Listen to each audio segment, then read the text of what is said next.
मामा मुझे ईमान से शादी नहीं करनी। क्या? मैं समझ सकती हूँ मुनव्वर कि तुम्हारी और मेरी उम्र में औलाद के दुख सुख इंसान के लिए क्या अहमियत रखते हैं। कि ज़ीशान ईमान से प्यार भी करता है, उससे शादी भी करना चाहता है और इनकार भी कर रहा है। जिन लोगों को ऑक्सीजन लगाकर जिंदा रखा जाता है वो जिंदा कहाँ होते? हालांकि मैंने तुम्हें बहुत क्लियर कट बता दिया था कि ईमान तुम्हारी होने वाली भाभी है। तुम मेरी मजबूरी समझो। दुनिया में हजारों ऐसी शादियां होती हैं मुराद, तुम भी एक ऐसी शादी कर लो।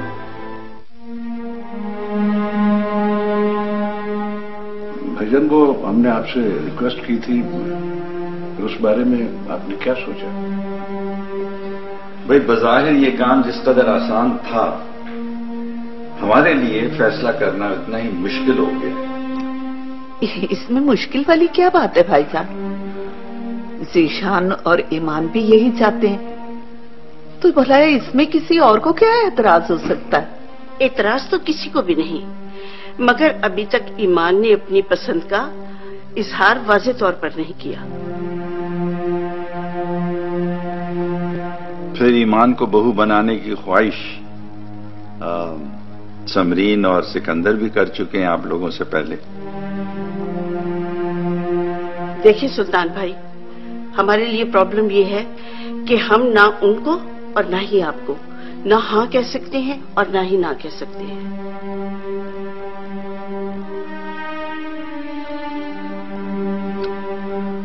असल फैसला तो ईमान बेटी ने करना है, आखिरी फैसला उसी का होगा। बिल्कुल ठीक, जिसकी शादी होनी है फैसले का हक तो उसे ही मिलना चाहिए।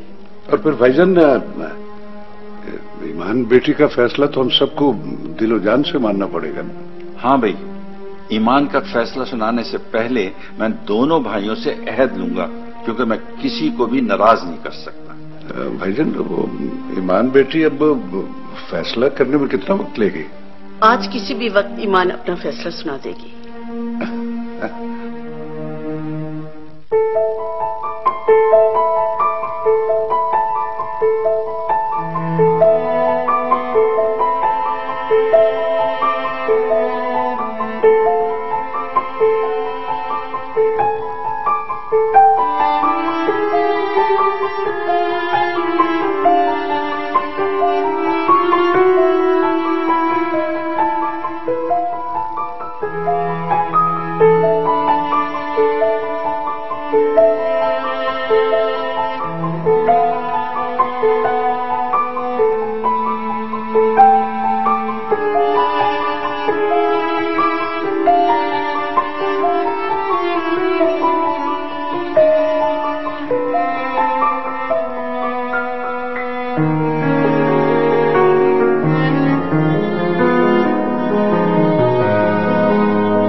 क्या देख रहे हैं?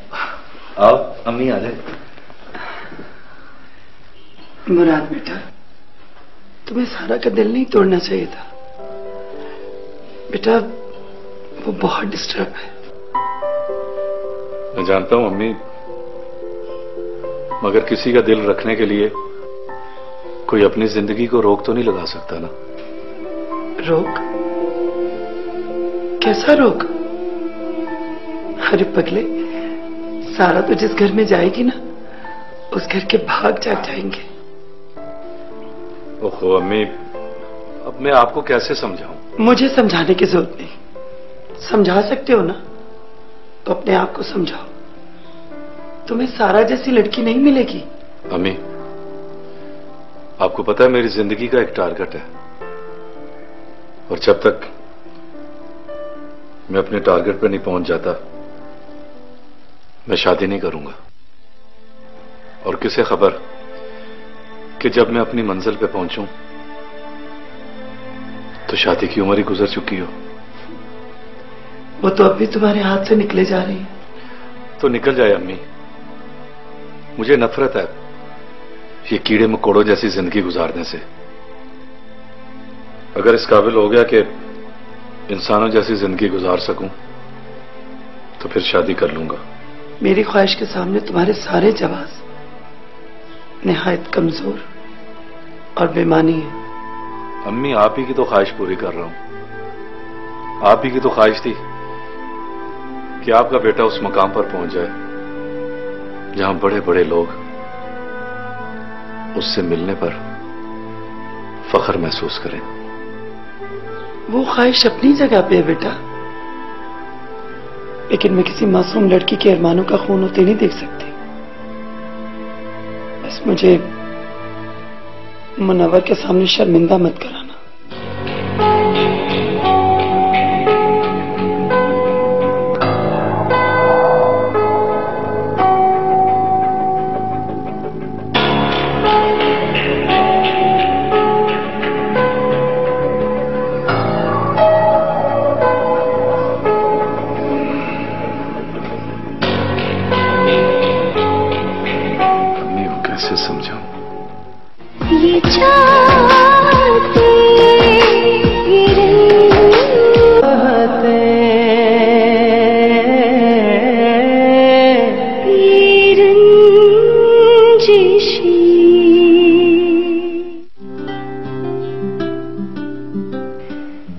आज आप सब लोग मुझसे एक वादा करें।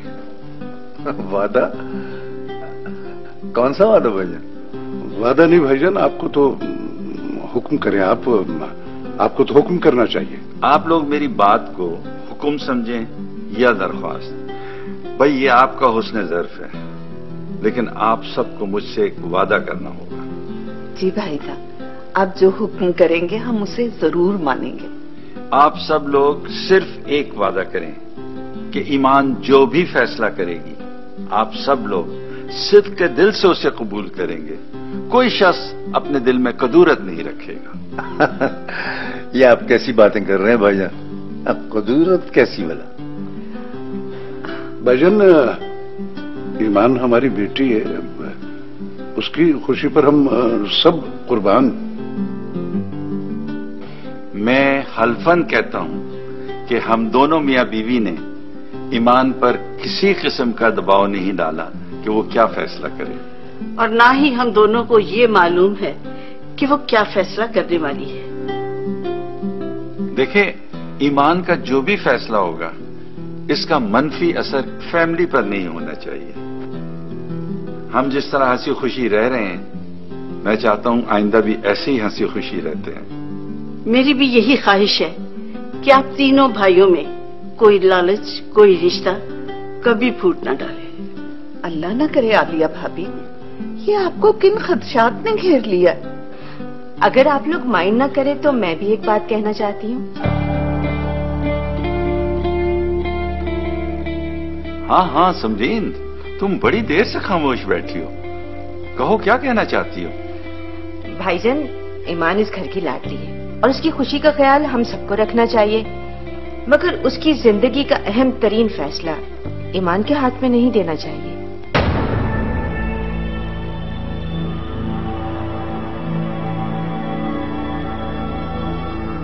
भला ये क्या बात हुई? जिसकी जिंदगी का फैसला है, फैसला तो उसे ही करना है ना। ये सिर्फ तुम्हारी राय है ज़ायदा, इस पर सबका मुत्तफिक होना जरूरी नहीं। देखे ना भाईजान, बच्चे तो बच्चे होते हैं, वो अपना अच्छा बुरा इस तरह नहीं समझते। अब ईमान की शादी कहाँ होनी है, इसका फैसला तो आलिया भाभी कर सकती है या फिर आप करेंगे। तुम्हारी बात अपनी जगह दुरुस्त है समरीन, लेकिन मेरी मजबूरी ये है कि मेरे लिए एक तरफ सुल्तान और दूसरी तरफ सिकंदर हैं। दोनों पलड़े बराबर हैं।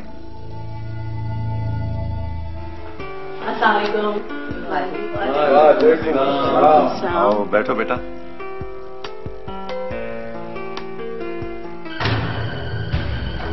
ईमान को मेरे हक में फैसला देना होगा। अगर ऐसा ना हो तो फिर कुछ भी बाकी नहीं बचेगा। मुराद से तो शिकस्त बर्दाश्त कर सकता हूं मैं, मगर ईमान मेरे अलावा किसी और की हो जाए, ये नामुमकिन है। इसे मेरा होना होगा, सिर्फ मेरा।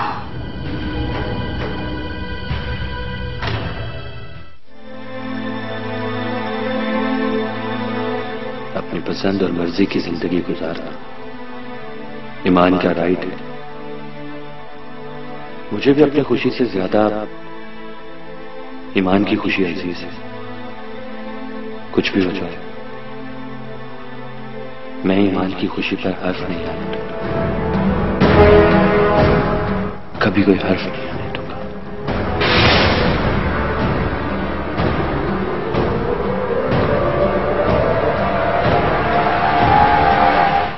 ये चाहते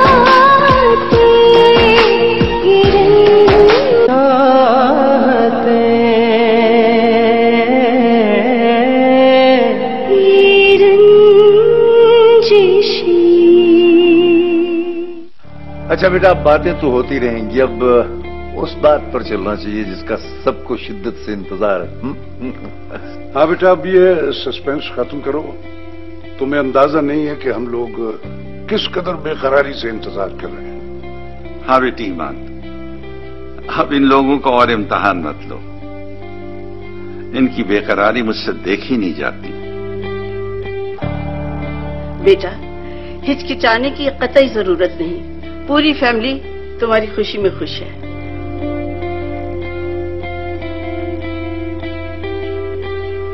ईमान बेटा,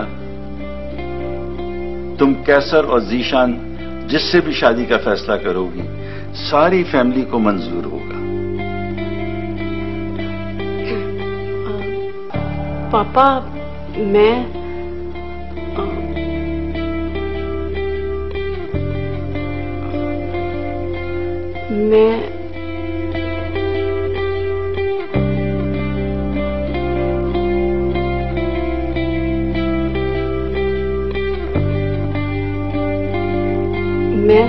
भाईजान, मैं लुट गई, बर्बाद हो गई। मैं पैदा होते मर क्यों न गई? जिंदा रह के कौन सा सुख पा लिया मैंने। वो समीना, आगे आओ, बात बताओ, क्या बात है? आज लेकर आओ इसे। आ जाओ ना, आ जाओ, बैठो बैठो, या बैठ के बताओ, बैठ जाओ। बात तो बताओ, क्या बात है? ऐसी कौन सी बात होगी? क्या बताओ भाईजान, मैं तो किसी को मुंह दिखाने के काबिल नहीं।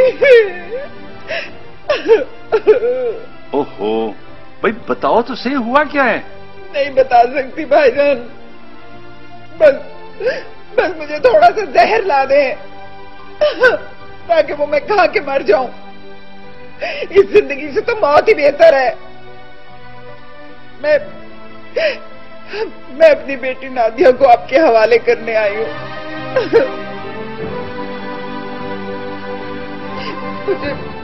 मुझे अब जिंदा नहीं रहना भाईजान, मुझे नहीं रहना जिंदा। बस ईमान बेटा, तुम नादिया को अपने कमरे में ले जाओ। जी मम्मी। भाई आप लोग भी ऐसा करें, अपने अपने कमरों में जाएं, मैं बात करता हूँ समीना से। आप लोग जाएं। ठीक है। समीना, इधर आओ, मेरे पास आओ, बैठो। अब मुझे बताओ, रो मत प्लीज, मुझे बताओ क्या बात है?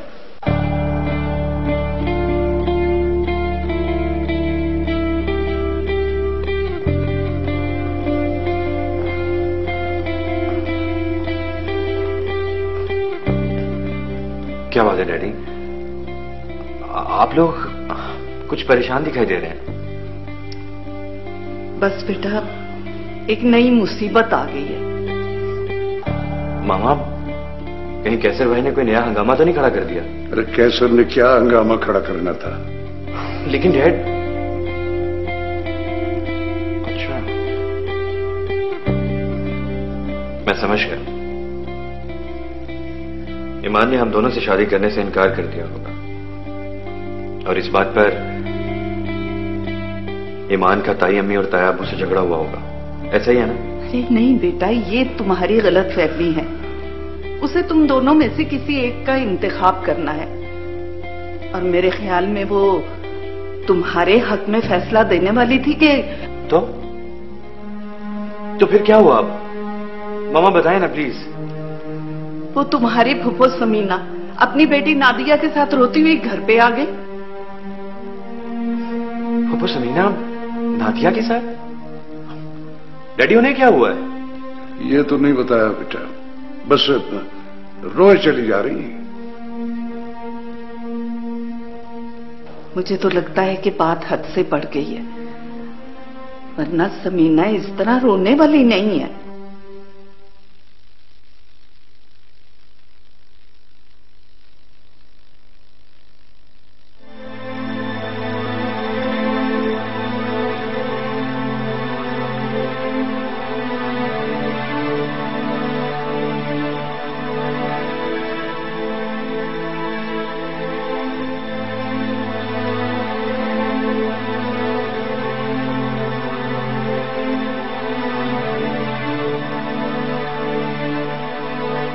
पता नहीं यार उन लोगों के साथ मामला क्या हुआ। ना ही समीना ना ही नादिया कुछ बता रही है, बस रोए जा रही है। अब वो ये क्या बातें? मेरा मतलब है कि समीना फुप्पो को कुछ तो बताना चाहिए था। और यही तो परेशानी है ना कैसर, कि उनके साथ मामला क्या हुआ। मुझे तो लगता है समीना को तलाक हो गई है। तलाक? और जब भी बोलती हो कफन फाड़ कर बोलती हो, कभी तो मुंह से अच्छी बात बोल दिया करो।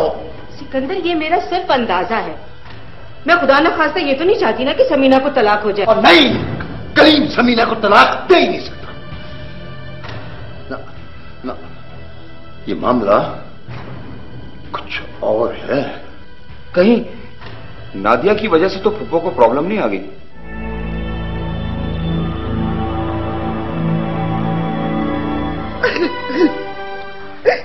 बता भी दो समीना, आखिर ऐसी कौन सी बात हो गई है कि ना तुम्हारे आंसू थमते हैं ना तुम्हारे मुंह से कोई लफ्ज निकल रहा है। कैसे बताऊं भाईजान, शर्म के मारे मेरी तो जबान ही बंद हो गई है। शर्म? आखिर ऐसा क्या वाकया पेश आ गया समीना जो शर्मिंदगी का बायस है? इस उम्र में जवान बेटी के साथ उसका शौहर उसे घर से निकाल दे तो इससे बड़ी शर्मिंदगी और क्या होती है भाईजान। क्या तुम्हें कलीम ने घर से निकाल दिया?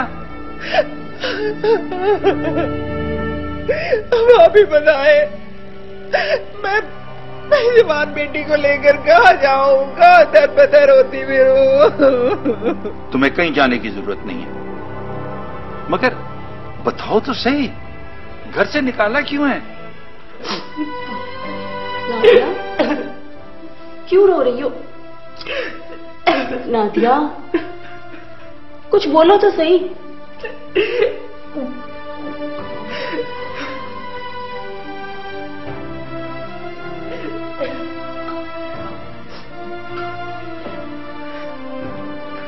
नादिया, ये लो पानी पियो, पानी पियो। नादिया, कुछ बताओ तो सही, हुआ क्या है? कुछ नहीं बता सकती मैं। आखिर ऐसी क्या बात है जो बता नहीं सकती? अब्बू ने घर से बाहर निकाल दिया। मगर क्यों? आखिर कोई वजह भी होगी। कोई एक वजह हो तो बताओ ना। मैं ईमान, अम्मी के जिस्म का कोई एक हिस्सा नहीं है ऐसा जहां पर नींद लाऊं। क्या कलीम फूफा को मारते भी हैं?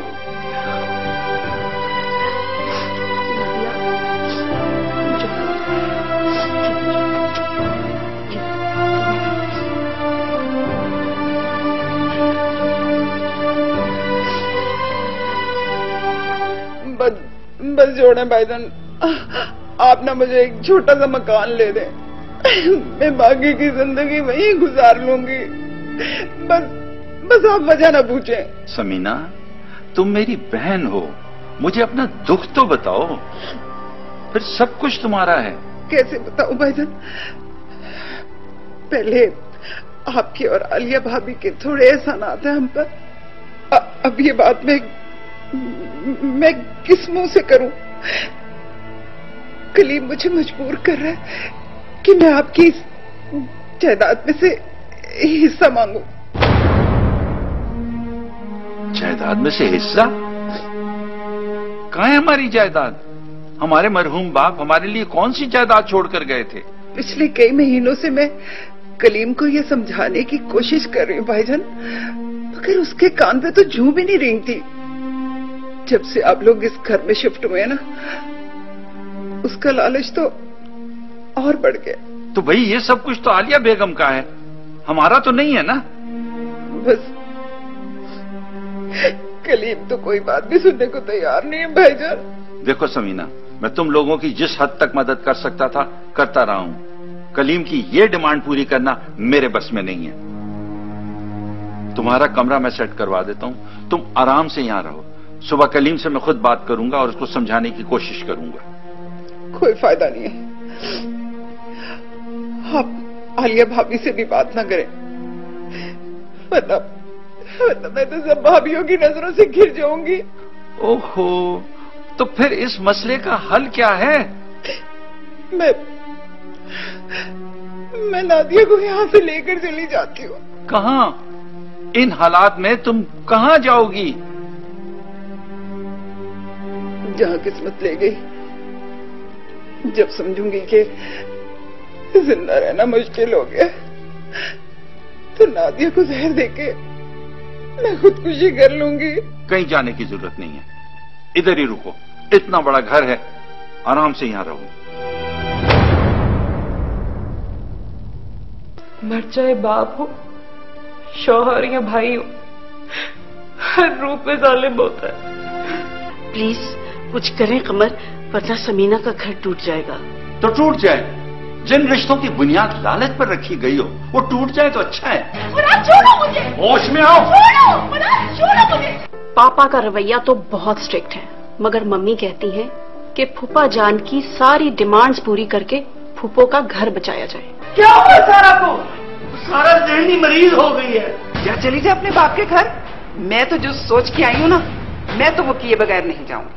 कभी बनाए कभी मिटाए, कभी हंसाए कभी रुलाए, ये चाह